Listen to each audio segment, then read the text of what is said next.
믿을 수 없는 일이 일어났습니다.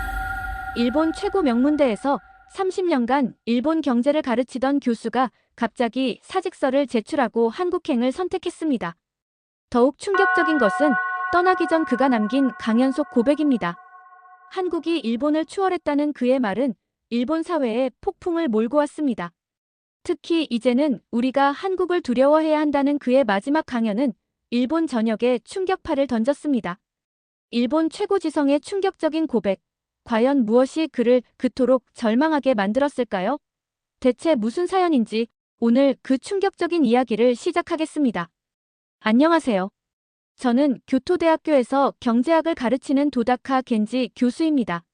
저는 30년 넘게 일본 경제를 연구하고 학생들에게 가르쳐 왔어요. 1980년대 일본 경제가 엄청나게 성장할 때 많은 사람들이 일본이 미국을 뛰어넘을 거라고 믿었어요. 저도 그 시절을 생생하게 기억합니다. 지금도 제 연구실 벽에는 일본 기업 미쓰비시가 뉴욕의 유명한 록펠러 센터를 인수했다는 신문 기사가 걸려 있어요. 그때는 우리가 세계 경제를 이끌 거라고 자신했죠. 어느 날 평소처럼 아시아 경제에 대한 강의를 시작했어요. 학기 초라서 학생들과 친해지려고 가벼운 질문을 던졌죠. 여러분, 배우고 싶은 외국어가 있나요? 저는 대부분이 영어 또는 중국어라고 대답할 거라고 생각했어요. 하지만 결과는 완전히 예상 밖이었죠. 180명 중 87명이 한국어를 배우고 싶다고 했어요. 순간 귀를 의심했어요. 마치 누군가가 제 머리를 망치로 내리친 것 같았죠. 당황해서 물었습니다. 왜 하필 한국어인가요? 학생들은 자신 있게 대답했어요. BTS 노래를 자막 없이 이해하고 싶어요. 넷플릭스에서 한국 드라마를 보는데 너무 재밌어요. 삼성전자에 취업하려면 한국어가 필수예요. 학생들의 눈빛은 진지했고 한국에 대한 열정이 가득했어요. 저는 말문이 막혀 가만히 서 있었어요. 손에 들고 있던 분필이 바닥에 떨어졌지만 주울 생각조차 나지 않았어요. 그때 한 여학생이 말했어요. 교수님, 아세요? 요즘 교토 시내 외국어 학원에서 한국어 수업이 영어 다음으로 인기래요. 저도 6개월째 배우고 있는데 대기자가 많아서 새 반이 열리려면 3개월이나 기다려야 한대요. 그 말을 듣자 교실이 다시 한번 술렁였어요. 강의를 마치고 연구실로 돌아오는 길, 복도에서 한국어로 대화하는 학생들의 목소리가 들렸어요. 오빠, 대박, 진짜요? 이런 단어들이 제 귀에 또렷이 들렸죠. 연구실 책상에 앉아 창밖을 바라보며 생각에 잠겼어요. 우리는 언제 이렇게 된 걸까? 일본이 젊은이들의 관심에서 멀어진 걸까? 책상 서랍을 열었더니 20년 전에 제가 쓴 논문이 보였어요. 일본 경제 패권의 영속성에 관한 연구. 그 제목을 보는 순간 묘한 기분이 들었어요. 다음 날 아침, 저는 평소보다 일찍 학교에 도착했어요. 어제의 충격을 잊기 위해 산책을 하려고 했죠. 그런데 캠퍼스를 걷다 보니 더 놀라운 광경들이 펼쳐졌어요. 도서관 앞 잔디밭에서 20명 넘는 학생들이 둥글게 모여 앉아 있었어요. 처음엔 아침 세미나인가 했는데 가까이 가보니 한국어 스터디 모임이었어요. 안녕하세요. 학생들은 같은 문장을 계속 연습하면서 발음을 고치고 있었어요. 조금 더 걸어가 보니 공학부 건물 앞에 커다란 현수막이 걸려 있었어요. 삼성전자 취업 준비 모임. 저는 두 눈을 의심했어요. 일본 최고의 명문대 학생들이 한국 기업에 취업하기 위해 모였다는 사실이 믿기지 않았어요. 그때 경제학부 3학년 이와이 마코토가 저를 찾아왔어요. 저의 가장 우수한 제자 중 한 명이죠. 교수님, 잠시 시간 괜찮으세요? 무슨 일이니? 제가 이번에 한국 서울대학교 교환학생으로 선발됐어요. 교수님이 추천서 써주신 덕분이에요. 정말 감사합니다. 저는 순간 아무 말도 할 수 없었어요. 예전에는 한국 학생들이 일본어를 배우기 위해 줄을 섰던 것 같은데, 이제는 일본 학생들이 한국어를 배우고 한국에서 공부하고 한국 기업에 취업하려 하고 있네요. 이 변화가 반갑기도 하고 한편으로는 씁쓸하기도 했어요. 저는 다시 한번 깊은 생각에 잠겼습니다. 순간 머리가 띵했어요. 추천서를 부탁했을 때는 미국이나 영국으로 가려는 줄 알았어요. 마코토 군, 당신은 우리 학과에서 최고로 똑똑한 학생인데 하필 왜 한국인가요? 교수님, 한국의 경제 성장 방식이 너무 신기해요. 특히 위기를 기회로 바꾸는 능력이 정말 대단하잖아요. IMF 때도, 2008년 금융위기 때도, 코로나 때도. 그의 말이 가슴을 콕 찔렀어요. 점심시간, 교직원 식당에서도 놀라운 이야기를 들었어요. 이공학부의 젊은 교수가 한숨을 쉬며 말했죠. 요즘 우리 연구실 학생들이 삼성전자 연구소 인턴십만 가려고 해요.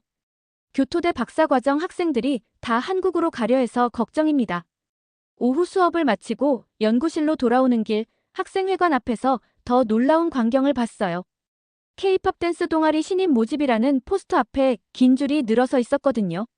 저녁에는 연구실에서 논문을 보고 있었는데 복도에서 들려오는 대화가 귀에 쏙 들어왔어요. 야, 너도 들었어? 우리 과 작년 졸업생 이치카와가 현대자동차에 취직했대. 진짜? 와, 대단하다. 도요타도 붙었는데 현대자동차로 갔다고? 응, 연봉도 도요타보다 더 준대. 한숨이 절로 나왔어요. 집에 돌아와 TV를 켰는데 마침 뉴스에서 한국대학 입시에 대한 소식을 전하고 있었어요. 올해 서울대 한국어학과에 지원한 일본 학생 수가 작년보다 300% 증가. 저도 모르게 리모컨을 던질 뻔했어요. 창밖을 보니 교토의 밤거리가 온통 한국 네온 사인으로 가득 차 있었어요. 한국 화장품 광고, 한국 음식점, 한국어 학원. 이제는 교토의 밤도 한국과 다를 바 없어 보였어요. 며칠 후 아침부터 깜짝 놀랄 뉴스를 접했어요. 니혼게이자이 신문 일면에 커다랗게 실린 기사였죠. 삼성전자, 일본 반도체 소재 기업 인수. 한때 일본이 한국을 압박했던 반도체 수출 규제, 이제는 완전히 뒤집혔다. 손이 떨리면서 신문을 넘겼어요. 2019년에 일본이 한국으로 반도체 소재를 수출하지 못하게 막았을 때 한국이 무너질 거라고 생각했죠. 그런데 결과는 정반대였어요. 한국은 자체 기술을 개발해냈고 이제는 오히려 일본 기업들을 사들이고 있었어요. 급하게 연구실에서 자료를 찾아봤어요. 충격적인 통계들이 쏟아졌죠. 반도체 시장 점유율. 삼성 35%, SK하이닉스 18%, 일본 기업 전체 합계 2%. 전기차 배터리 시장. LG에너지솔루션 2위, SK이노베이션 5위, 삼성 SDI 6위. 일본 기업 12위 밖. 믿을 수가 없었어요. 1990년대까지만 해도 도시바와 히타치가 세계 반도체 시장을 장악했는데 이제는 이름조차 찾기 어려웠어요. 점심시간 연구실 TV에서 또 한 번 충격적인 뉴스를 봤어요. 현대자동차, 도요타 제치고 글로벌 판매 1위 달성. 전기차 시장 완벽 장악. 커피잔을 떨어뜨릴 뻔했어요. 도요타는 일본 제조업의 자존심이었어요. 도요타의 생산 방식은 전 세계 기업들이 교과서처럼 배울 정도였죠. 그런데 더 큰 충격이 이어졌어요. 소니, 스마트폰 사업 완전 철수. 삼성 -애플 양강 체제에 밀려. 파나소닉, 가전 사업 구조 조정. 한국 기업과의 격차 심화. 샤프, 대만 기업에 인수된 후에도 적자 지속. 한국 중국 기업에 밀려. 우리의 자랑이었던 기업들이 하나둘씩 사라지고 있었어요. 반면 한국 기업들은 계속 성장하고 있었죠. 오후에는 도쿄증권 거래소에서 시가총액 순위를 확인했어요. 삼성전자의 시가총액이 도요타의 2배였어요. 심지어 SK하이닉스 하나가 소니, 파나소닉, 히타치를 합친 것보다 더 컸어요. 저녁에는 국제통화기금 IMF 보고서를 검토했어요. 한국 1인당 GDP 일본 추월. 기술 혁신과 수출 경쟁력에서 우위. 머리가 지끈거렸어요. 1998년 IMF 외환위기 때 우리는 한국을 비웃었어요. 한국 경제는 끝났다. 일본의 도움 없이는 절대 살아남을 수 없다. 그런데 25년이 지난 지금 모든 것이 뒤바뀌었어요. 밤늦게 경제 데이터를 다시 살펴봤어요. 특허 출원 건수, 연구개발 R&D 투자액, 신산업 점유율 모든 지표에서 한국이 앞서 있었어요. 자정이 다 되어 집으로 돌아가는 길, 문득 1985년 플라자 합의 이후 엔고로 고민하던 시절이 떠올랐어요. 그때 우리는 일본 제조업은 절대 무너지지 않는다고 확신했었죠. 그 자만심이 우리를 이렇게 만든 걸까요? 오늘은 3학년 학생들의 취업 상담이 있는 날이었어요. 예전 같았으면 도요타, 소니, 미쓰비시 같은 일본 대기업들이 인기였을 텐데. 첫 번째로 상담실에 들어온 학생, 야마모토 슌이 밝은 얼굴로 말했어요. 교수님, 삼성전자 서류 전형에 합격했어요. 축하한다. 히타치는 지원해보지 않았나? 죄송하지만 교수님, 이제 일본 전자기업들은 글로벌 경쟁력을 완전히 잃었잖아요. 그의 말에 반박할 수가 없었어요. 두 번째로 들어온 학생, 타나베 아이는 활짝 웃으며 말했어요. 저는 LG화학에 최종 합격했어요. 배터리 연구원이 될 거예요. 화학과 수석인 내가. 스미토모 화학은? 교수님, LG화학은 이미 세계 2위 배터리 기업이에요. 연구 개발 투자도 스미토모보다 10배는 많대요. 점심시간 취업지원센터를 방문했더니 더 놀라운 소식을 들었어요. 작년 교토대 졸업생 중 해외 취업자의 42%가 한국 기업을 선택했대요. 2위가 미국, 3위가 유럽. 요즘 학생들은 한국 기업을 더 선호해요. 취업지원센터 모리모토 과장이 한숨을 쉬며 말했어요. 여러분, 이런 이야기 들어보셨나요? 외국에서도 일할 수 있고, 월급도 엄청 많이 받고, 승진도 빠르고, 게다가 미래 산업을 이끄는 회사라니 너무 멋지지 않나요? 이런 말이 일본의 젊은이들 사이에서 나오고 있어요. 그런데 그들이 꿈꾸는 회사는 일본 회사가 아니라 한국 회사들이래요. 오후에는 학생들과 상담을 했어요. 현대자동차에 지원하는 자동차공학과 학생, SK 하이닉스 면접을 준비하는 반도체 전공자, 네이버 코딩 테스트를 앞둔 소프트웨어 학과 학생까지 전부 한국 기업에 가고 싶어 하더라고요.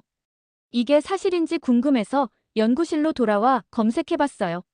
그런데 정말이었어요. 한국 기업들이 일본 곳곳에서 대규모 채용 설명회를 열고 있었어요. 도쿄, 오사카, 나고야 같은 대도시뿐만 아니라 일본 대학들이 함께 여는 취업 박람회에서도 삼성전자가 메인 스폰서를 맡고 있더라고요. 창밖을 보니 카페에서 공부하는 취업 준비생들이 보였어요. 그런데 다들 한국어 교재를 펼쳐놓고 있었어요. 정말 믿기지 않는 광경이었어요. 우리 세대 때는 상상도 못했던 일이거든요. 일본 청년들이 한국 기업에 들어가고 싶어 한다니. 집으로 돌아가는 길, 문득 30년 전 제 모습이 떠올랐어요. 저는 그때 소니에 입사하는 게 꿈이었거든요. 그런데 지금 일본 학생들은 그 자리에 삼성과 현대를 꿈꾸고 있는 거죠. 일요일이지만 마음이 너무 복잡해서 연구실에 나왔어요. 최근 며칠간의 경험을 정리하고 싶었거든요. 그래서 1990년부터 2024년까지 일본과 한국의 경제 데이터를 비교해봤어요. 숫자로만 보면 여전히 일본이 앞서 있는 것 같았어요. 하지만 성장률을 계산해보니 너무나도 충격적이었어요. 지난 33년 동안 일본 경제는 35% 성장했는데 한국 경제는 무려 644%나 성장했더라고요. 너무 놀라서 점심도 거르고 계속 자료를 찾았어요. 청년 실업률, 창업하는 회사 수, 세계적으로 성공한 기업 수 모든 면에서 한국이 앞서 있었어요. 특히 기업 가치를 봤을 때 더 놀랐어요. 2000년만 해도 일본 기업들이 아시아에서 가장 큰 회사들이었어요. 그런데 지금은 삼성전자 한 회사가 일본의 모든 전자기업들을 합친 것보다 더 크더라고요. 그제야 깨달았어요. 일본이 잃어버린 30년이라고 부르는 동안 한국은 기회의 30년을 보냈던 거예요. 1997년 한국이 외환위기를 겪었을 때 모두가 무너질 거라고 생각했어요. 하지만 한국은 그 위기를 기회로 바꿨어요. 대기업들은 불필요한 부분을 줄이고 다시 정비했어요. 정부는 새로운 기업들이 성장할 수 있도록 도왔고 금융시장도 개방했죠. 하지만 일본은 변화를 받아들이지 않았어요. 우리 방식이 최고야. 라며 계속 같은 방식으로 회사를 운영했어요. 평생 직장과 연공 서열을 지켰고요. 결국 그 차이가 지금의 현실을 만든 거죠. 컴퓨터를 보다가 더 놀라운 보고서를 발견했어요. 2030년 전망 한국, 혁신 기술 강국으로 성장. 일본, 선진국 지위 이를 가능성 있음. 창밖을 보니 해가 지고 있었어요.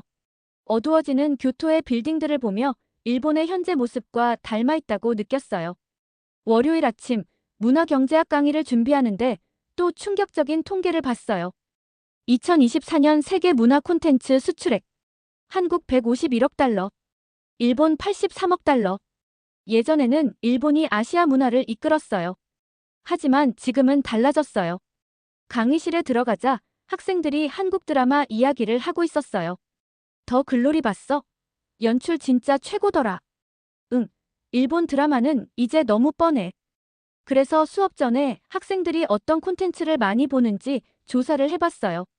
넷플릭스 글로벌 인기 순위 TOP10 한국 드라마 4편, 일본 드라마 0편, 유튜브 뮤직 글로벌 차트, K-팝 점유율 38%, J-팝 점유율 3%. 점심시간에 학생 식당에 갔더니 대형 스크린에서 한국 예능 프로그램이 나오고 있었어요. 순간 온몸에 소름이 돋았어요. 정말 일본과 한국의 위치가 완전히 바뀌었구나 실감하는 순간이었죠. 다음과 같이 쉽게 풀어서 써보았어요. 세계에서 일할 수 있는 기회, 엄청난 연봉, 빠른 승진, 그리고 무엇보다 미래 산업을 이끄는 회사라는 점이 정말 매력적이에요. 그런데 일본 회사들은 아직도 오래된 방식에 얽매여 있잖아요. 연공서열이란 연수가 많을수록 높은 자리를 주는 제도이나 평생 직장을 중요하게 여기고 있으니까요. 오후에는 더 다양한 이야기를 들었어요. 자동차 공학을 전공한 학생은 현대자동차에 지원하고 싶어 했고, 반도체를 공부한 학생은 SK 하이닉스 면접을 준비 중이었죠. 소프트웨어를 배우는 학생은 네이버의 코딩 테스트를 연습하고 있었어요. 연구실로 돌아와서 궁금한 마음에 검색해봤어요. 그런데 한국 기업 채용 설명회가 일본 곳곳에서 열리고 있더라고요. 도쿄, 오사카, 나고야 같은 큰 도시에서 대규모로 진행되고 있었어요. 더 놀라운 건 일본 대학에서 여는 취업 박람회에서 삼성전자가 메인 스폰서로 참여하고 있다는 사실이었죠. 창밖을 내다보니 카페에서 공부하는 학생들이 보였어요. 그런데 대부분 한국어 교재를 펴놓고 있었어요. 한숨이 나왔어요. 우리가 젊었을 땐 상상도 할 수 없는 일이었거든요. 일본의 젊은이들이 한국 회사에 들어가고 싶어하는 시대가 올 줄이야. 집으로 돌아가는 길, 문득 30년 전 제 모습이 떠올랐어요. 그때 저는 소니에 들어가겠다는 꿈을 꾸면서 열심히 공부했었죠. 그런데 지금 학생들은 그 자리에 삼성과 현대를 꿈꾸고 있네요. 일요일이지만 마음이 무거워 연구실에 나왔어요. 지난 며칠 동안 보고 들은 것들을 정리하고 싶었거든요. 그래서 1990년부터 2024년까지 일본과 한국의 경제 데이터를 비교해봤어요. 숫자만 보면 아직 일본이 앞서는 것처럼 보였어요. 하지만 성장률을 계산해보니 너무 놀라웠어요. 지난 33년 동안 일본은 경제가 35% 성장했지만 한국은 무려 644% 성장했더라고요. 점심도 잊은 채 자료를 더 찾아봤어요. 청년 실업률, 새롭게 생긴 기업 수, 세계적으로 성공한 기업의 숫자. 모든 분야에서 한국이 앞서 있었어요. 가장 충격적인 건 기업 가치였어요. 2000년까지만 해도 일본의 대기업들이 아시아 시장을 장악하고 있었거든요. 그런데 지금은 삼성전자 하나가 일본의 모든 전자기업을 합친 것보다 더 큰 가치를 가지고 있었어요. 저녁이 되어서야 깨달았어요. 일본이 잃어버린 30년이라고 부르는 동안 한국은 기회의 30년을 보낸 거예요. IMF 외환위기가 떠올랐어요. 1997년 한국 경제가 무너질 것 같았죠. 그런데 한국은 위기를 기회로 바꿨어요. 대기업들은 구조를 바꾸고 정부는 벤처기업 새로운 기술을 활용해 창업한 기업을 키웠어요. 금융시장도 개방됐고요. 반면 일본은 변화를 두려워했어요. 옛날 방식이 최고라고 생각하며 종신 고용과 연공서열을 계속 유지했죠. 그리고 그 결과가 지금 우리가 보는 현실이에요. 그때 컴퓨터 화면에서 또 다른 보고서를 발견했어요. 2030년 전망 한국, 혁신 기술 강국으로 도약. 일본, 선진국 지위 상실 우려. 창밖을 보니 해가 저물고 있었어요. 어둠 속에 잠기는 교토의 빌딩들을 보면서 마치 일본의 미래를 보는 것 같았죠. 월요일 아침 문화경제학 강의를 준비하면서 더 놀라운 통계를 발견했어요. 2024년 글로벌 문화 콘텐츠 수출액. 한국 151억 달러, 일본 83억 달러. 한때 일본 문화는 아시아를 지배했어요. 일본 애니메이션, 음악, 영화가 세계적으로 유명했었죠. 그런데 지금은 강의실에 들어가자 학생들이 한국 드라마 이야기를 하고 있었어요. 너 더 글로리 봤어? 연출이 미쳤더라. 응. 일본 드라마는 요즘 너무 뻔해. 수업을 시작하기 전에 학생들이 요즘 어떤 콘텐츠를 보는지 조사해봤어요. 넷플릭스 글로벌 인기 순위 TOP 10 한국 작품 4개, 일본 작품 0개. 유튜브 뮤직 글로벌 차트 K-팝 점유율 38%, J-팝 점유율 3%. 점심시간에 학생 식당에 갔어요. 그런데 대형 스크린에서 한국 예능 프로그램이 나오고 있었어요. 순간 소름이 돋았어요. 연구실에 돌아와 더 깊이 조사해봤어요. 한국은 이미 오래전부터 문화산업을 미래 성장 동력으로 정하고 적극적으로 투자하고 있었어요. 집으로 돌아가는 길에 아키하바라를 지나갔어요. 이곳은 한때 일본 서브컬처 애니메이션, 게임, 아이돌 문화 등의 중심지였어요. 그런데 지금은 한국 아이돌 굿즈 기념품 가게가 절반을 차지하고 있었어요. 30년 전 일본 대중문화가 세계적으로 인기를 끌던 시절이 떠올랐어요. 그때는 전 세계가 일본 문화를 동경했는데 언제부터 이렇게 바뀌었을까요? 며칠 뒤 아시아 혁신 기업 연구 세미나가 열렸어요. 교토대, 도쿄대, 와세다대 교수들이 모여 최신 기술 트렌드를 분석하는 자리였죠. 그런데 시작부터 분위기가 심상치 않았어요. AI 반도체 시장 점유율 현황입니다. 삼성전자가 엔비디아에 이어 2위, SK하이닉스가 4위. 일본 기업은 10위 안에도 들지 못했습니다. 회의실이 순간 조용해졌어요. 다음 슬라이드는 더 충격적이었죠. 자율주행차 핵심 기술 특허 보유수 현대차 2749건, 도요타 1301건, 차세대 초고속 인터넷 기술 국제표준 채택수 삼성전자 31건, 한국전자통신연구원 28건, NTT 도코모 12건. 미래 산업의 주도권이 한국으로 넘어가고 있었어요. 점심시간에 동료 교수들과 이야기를 나눴어요. 우리는 아직도 팩스랑 도장 찍는 문화에 매달려 있는데 이제는 우리가 한국 기업의 도움을 받아야 하는 시대가 되었네요. 그 순간 결심했어요. 이제 내가 해야 할 가장 중요한 강연을 준비할 시간이에요. 어느 날 연구실에서 일본의 미래에 대해 깊이 조사해봤어요. 일본은 한때 전 세계가 동경하는 문화 강국이었지만 지금은 한국이 새로운 중심이 되었더라고요. 정부에서도 문화 산업을 미래의 중요한 성장 동력으로 정하고 큰 돈을 투자하고 있었어요. 그날 집으로 돌아가는 길에 아키하바라를 지났어요. 예전에는 일본 애니메이션과 게임으로 가득했던 이곳이 이제는 한국 아이돌 굿즈로 절반 이상 채워져 있었어요. 30년 전만 해도 일본 문화가 최고였는데 도대체 언제부터 이렇게 변한 걸까? 하고 생각했죠. 며칠 뒤 아시아 혁신 기업을 연구하는 세미나가 열렸어요. 일본의 유명한 대학 교수들이 모여서 최신 기술 트렌드에 대해 논의하는 자리였죠. 그런데 발표가 시작되자 회의실 분위기가 이상해졌어요. AI 반도체 시장 점유율을 보겠습니다.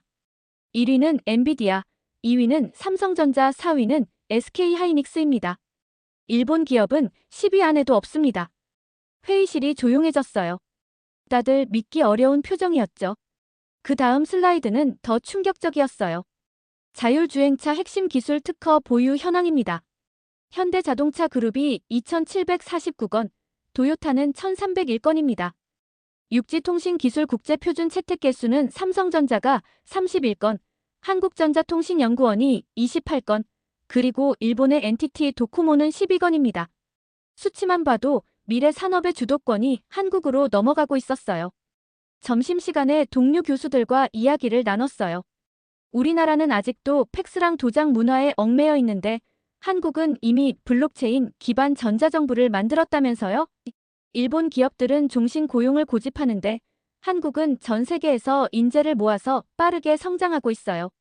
세미나가 끝나고 연구실로 돌아왔지만 마음이 무거웠어요. 우리는 언제부터 이렇게 멈춰버린 걸까? 창밖을 보니 맞은편 빌딩에 큰 광고가 보였어요. 네이버 클라우드, 일본 디지털 전환의 파트너. 일본 기업들이 한국 기업의 도움을 받고 있는 현실이었어요. 그리고 며칠 후 저는 중요한 강연을 하게 되었어요. 일본 경제산업성에서 열린 발표 자리였죠. 저는 처음으로 불편한 진실을 직시하기로 했어요. 신사숙녀 여러분, 우리는 이제 현실을 인정해야 합니다. 한국은 더 이상 우리가 이끌어야 할 나라가 아닙니다. 오히려 우리가 배워야 할 선진국이 되었어요. 청중석에서 웅성거리는 소리가 들렸지만 저는 계속 말했어요. 지난 30년 동안 우리가 안주하는 사이 한국은 3번의 위기를 기회로 바꿨습니다. IMF 외환위기는 재벌 개혁의 계기가 됐고 글로벌 금융위기는 신산업 발굴의 기회가 됐으며 코로나19는 디지털 전환의 발판이 되었죠. 그리고 화면에 충격적인 데이터를 띄웠어요. 2025년 예상 국가 경쟁력 순위 한국 5위, 일본 31위. 글로벌 혁신 기업 TOP 100개 수 한국 15개, 일본 6개. 세계 청년 스타트업 창업률 한국 18%, 일본 4.5%.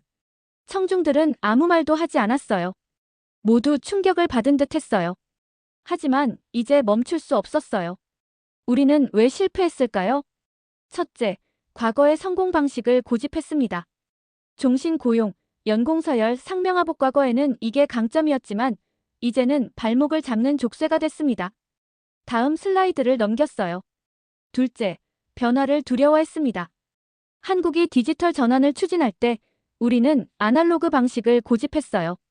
한국이 신재생 에너지로 전환할 때 우리는 기존 산업을 지키려 했어요. 청중석에서 한 고위 관료가 자리를 박차고 나갔어요. 하지만 저는 멈추지 않았어요. 셋째, 우리는 안주했지만 한국은 끊임없이 스스로를 혁신했습니다. 그리고 마지막 슬라이드를 띄웠어요. 2030년이 되면 한국의 1인당 GDP는 일본을 40% 이상 앞설 것으로 전망됩니다. 기술 격차는 최소 7년 이제는 우리가 따라잡아야 하는 상황이 됐어요. 강연이 끝나자 많은 사람들이 항의했어요. 너무 비관적이다. 일본의 저력을 무시한다. 이런 말들이 나왔지만 저는 확신했어요. 이제는 우리가 한국을 두려워해야 할 때라고. 한국의 혁신성, 추진력, 결단력 이 모든 것이 이제 우리가 배워야 할 대상이 되었어요. 강연 다음 날 저는 사직서를 제출했어요. 30년 동안 연구했던 교토대학교를 떠나기로 결심했거든요. 서울에 있는 한 대학교에서 객원 교수로 오라는 제안이 왔어요. 도다카 교수님, 정말 떠나시는 겁니까? 학과장이 믿기 어렵다는 표정으로 물었어요. 네, 이제는 우리가 한국에게 배워야 할 때입니다. 직접 가서 보고 배우고 싶어요. 연구실을 정리하다가 과거 신문 스크랩을 발견했어요. 1985년 일본 경제, 미국 추월 목전. 1995년 한국 자동차, 일본 시장 진출 실패. 2005년 한국 전자제품 품질 개선 필요. 그리고 2023년 한국 혁신 기술, 일본 추월 완료. 시간은 이렇게 변했는데 우리는 변하지 못했네요. 저는 일본 경제산업성에서 일본의 미래에 대한 발표를 하기로 했어요. 그동안 외면해왔던 불편한 진실을 마주하기로 했죠. 여러분, 이제 현실을 인정해야 합니다. 한국은 더 이상 우리가 이끌어야 할 나라가 아니에요. 이제 우리가 배워야 할 나라가 됐습니다. 이 말을 하자 청중들이 웅성거리기 시작했어요. 하지만 저는 멈추지 않았어요. 지난 30년 동안 우리는 자만했어요. 그 사이 한국은 위기를 기회로 바꿨습니다. IMF 외환위기 때는 경제 개혁을 했고 금융위기 때는 새로운 산업을 찾았어요. 그리고 코로나19 때는 디지털 기술을 더 발전시켰죠. 저는 화면에 데이터를 띄웠어요. 2025년 예상 국가 경쟁력 순위 한국 5위, 일본 31위. 세계에서 가장 혁신적인 기업 TOP 100 한국 15개, 일본 6개. 젊은이들이 창업하는 비율 한국 18%, 일본 4.5%. 청중들의 얼굴이 굳어졌어요. 하지만 이제 물러설 수 없었죠. 왜 이런 일이 벌어졌을까요? 첫째, 우리는 옛날 방식을 고집했어요. 종신 고용, 연공서열 상사가 모든 걸 결정하는 방식 한때는 좋았지만 이제는 일본을 발전 못하게 하는 족쇄가 됐어요. 슬라이드를 넘겼어요. 둘째, 우리는 변화를 두려워했어요. 한국이 디지털로 바뀔 때 우리는 옛날 방식을 유지하려 했고 한국이 신재생 에너지로 전환할 때 우리는 기존 산업을 지키려 했어요. 그때 청중 중 한 명이 자리에서 일어나 밖으로 나갔어요.